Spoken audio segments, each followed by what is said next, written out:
Very good morning to all of you. दोस्तों, मैं मनोज कुमार। आज अपना हम दूसरा वीडियो लेकर आए हैं जैव प्रक्रम का। पिछले वीडियो में हमने जैव प्रक्रम के कुछ सब हेडिंगों को कवर किया था। पहला हेडिंग था जैव प्रक्रम क्या है, दूसरा पोषण, पोषण के प्रकार। आज हम बात करेंगे पोषण के चरण की। किसकी बात करेंगे दोस्तों? पोषण के चरण की। पोषण के 5 चरण होते हैं। पहला अंतःग्रहण, दूसरा पाचन, तीसरा अवशोषण, चौथा स्वांगीकरण तथा 5वां बहिष्करण। अंतःग्रहण मीन्स इंजेशन, पाचन डाइजेशन, अवशोषण एब्जॉर्प्शन, स्वांगीकरण एसिमिलेशन, बहिष्करण इजेशन। ये 5 जो है चरण हैं, it is a very very important जो चरण हैं। ये पहला चरण की बात करते हैं। सबसे पहले हम अंतःग्रहण की बात करेंगे। दोस्तों, जैसा कि हम जानते हैं कि जब हम भोजन करते हैं तो भोजन को पहले अपने मुख में डालते हैं। अपने मुख में डालने के बाद उसे हम धीरे सा आहार नाल में ले जाते हैं।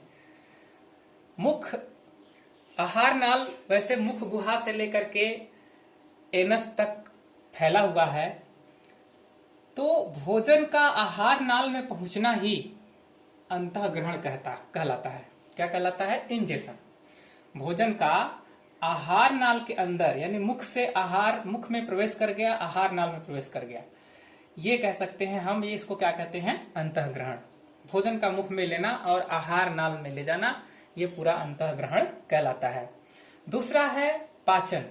आहार नाल में भोजन चला गया तो भोजन का होगा क्या? पाचन होगा। पाचन कैसे होगा? जो भी जटिल अणु होंगे, जो भी अघुलनशील अणु होंगे, जटिल अणु होंगे, वो जटिल अणु बायोकेमिकल रिएक्शन द्वारा सरल अणुओं में और घुलनशील अणुओं में टूट जाएंगे। ये पूरी प्रक्रिया क्या कहलाएगी? पाचन कहलाएगी। तीसरा है अवशोषण। अब जो सरल अणु है, अब उनका बॉडी में अब्जॉर्प्शन होना चाहिए, अवशोषण होना चाहिए। तो जैसे ही भोजन छोटी आंत में पहुंचता है, हमारे बॉडी के अंदर छोटी आंत में जैसे ही भोजन पहुंचता है, तो छोटी आंत में जाने के बाद रसांकुर होते हैं, रसांकुरों द्वारा उसे अवशोषित करके खून में मिला दिया जाता है। तो आंत के दीवार से खून में मिलना, यानी भोजन का जो पोषक तत्व है, पोषक तत्व का आंत की दीवार से खून में मिल जाना, ये क्या कहलाता है? अवशोषण कहलाता है। तो रसांकुर होते हैं, उसको एब्जॉर्ब करके खून में मिला देते हैं।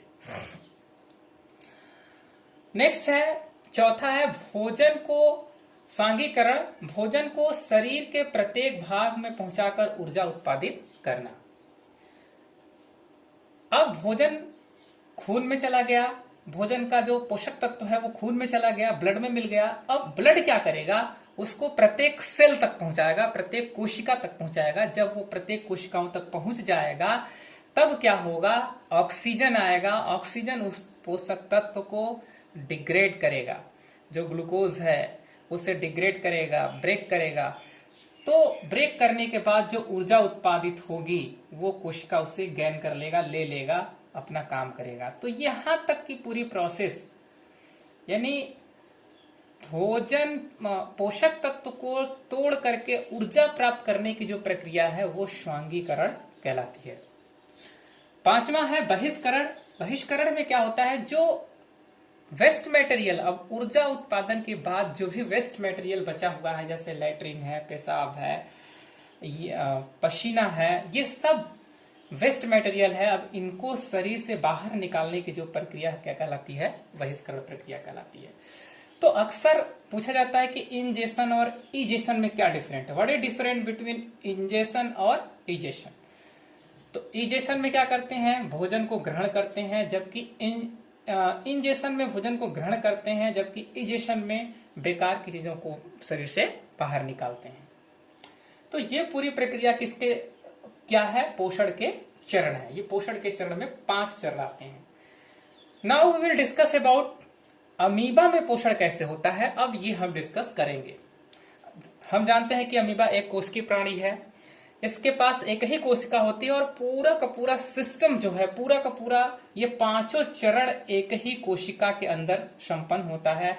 इसके अंदर न कोई एलिमेंट्री कैनाल होती है, न कोई आंत होती है, न कोई कुछ भी ऐसा आर्गन्स नहीं होता। एक ही कोशिका के अंदर जो कुछ भी होना है सो एक ही कोशिका के अंदर संपन्न होगा। तो कैसे होगा? अंतःग्रहण क्या होता है, कैसे होता है अमीबा में? अमीबा के पास अंगुली लाइक स्ट्रक्चर, जैसे मेरी अंगुलियां हैं इस तरह से अंगुली लाइक स्ट्रक्चर होते हैं, जिसको हम बोलते हैं कूटपाद। ये कूटपाद क्या करते हैं? जहां कहीं भी भोजन को इनके संपर्क में आता है, भोजन को घेरने का काम करते हैं। इस तरह से उसको घेर लेते हैं। घेर करके किसका निर्माण करते हैं? खाद्य रिक्तिका का निर्माण करते हैं। ये खाद्य रिक्तिका किसका काम करती है? जैसे हमारे शरीर में आहार नाल होता है, वैसे ही ये खाद्य रिक्तिका आहार नाल की तरह काम करती है। अब इस खाद्य रिक्तिका में जैसे ही भोजन चला जाता है, तो अब आहार नाल में भोजन का क्या हो रहा था? सरल जटिल अणु सरल अणुओं में टूट रहे थे। तो खाद्य रिक्तिका में भी वही प्रोसेस हो रहा है कि जो जटिल अणु हैं उनको सरल अणुओं में ब्रेक किया जाता है, बदला जाता है। ये पूरी प्रक्रिया, खाद्य रिक्तिका की जो पूरी प्रक्रिया है, उसको हम क्या बोलते हैं? पाचन कहते हैं। अब अवशोषण क्या होगा?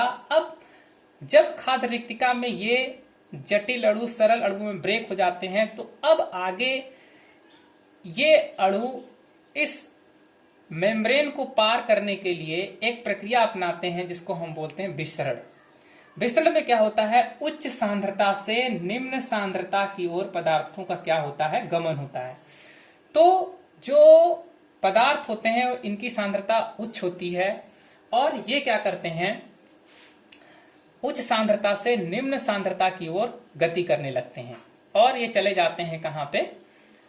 साइटोप्लाज्म में या कोशिका द्रव्य में चले जाते हैं। कोशिका द्रव्य में जो पोषक तत्व हैं, जो सरल अणु हैं, ये कोशिका द्रव्य में प्रवेश कर जाते हैं। जब कोशिका द्रव्य में प्रवेश कर जाते हैं तो ये पूरी प्रक्रिया क्या कहलाती है? अवशोषण कहलाती है। यानी किससे? रिक्तिका से कोशिका द्रव्य में पहुंचने की प्रक्रिया क्या कहलाती है? अवशोषण कहलाती है। और ये किस प्रक्रिया द्वारा पहुंचता है? विसरण क्रिया द्वारा पहुंचता है। अब भोजन का जो सरल अणु है वो कोशिका द्रव्य में पहुंच चुका है। यहाँ ऑक्सीजन की उपस्थिति में इसको ब्रेक किया जाता है और ब्रेक करके ऊर्जा प्राप्त की जाती है, जिससे सेल को ऊर्जा मिल जाती है। इस प्रक्रिया को बोलते हैं स्वांगीकरण।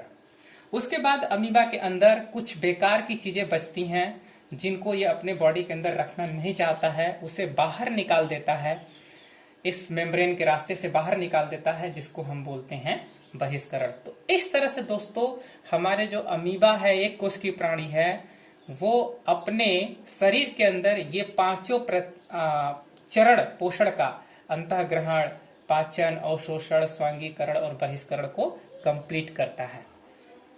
Thank you. नेक्स्ट वीडियो में दोस्तों देखेंगे कि मनुष्य में पोषण कैसे होता है, ये हम आपको देखेंगे। धन्यवाद।